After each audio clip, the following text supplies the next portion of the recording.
વિશ્વના diamond hub તરીકે ઓળખાતા સુરત શહેરમાં હીરા અને જવેરાત ક્ષેત્રે તાલીમ આપતી પ્રતિષ્ઠિત સંસ્થા ઇન્ડિયન ડાયમંડ ઇન્સ્ટિટ્યૂટને હવે નવો ઓપ આપવામાં આવ્યો છે।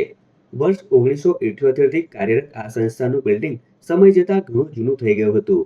આધુનિક સમયની જરૂરિયાતો અને વધતા જતા વિદ્યાર્થીઓના પ્રવાહને ધ્યાનમાં રાખીને સંસ્થાના સ્ટ્રક્ચરને રિનોવેટ કરવાનો નિર્ણય લેવામાં આવ્યો હતો। ત્યારે હવે આ ઇન્સ્ટિટ્યૂટ અદ્યતન સુવિધાઓ અને નવીન ટેકનોલોજી સાથે ફરી એકવાર વિદ્યાર્થીઓ માટે ખુલ્લું મૂકવામાં આવ્યું છે, જેમાં રાજ્યસભાના સાંસદ અને જાણીતા ઉદ્યોગપતિ ગોવિંદ ધોળકિયાએ સંસ્થાની કામગીરી બિરદાવીને તેનું લોકાર્પણ કર્યું। જેમાં રાજ્યસભાના સાંસદ અને જાણીતા ઉદ્યોગપતિ ગોવિંદ ધોળકિયાએ સંસ્થાની કામગીરીને બિરદાવીને તેનું લોકાર્પણ કર્યું હતું।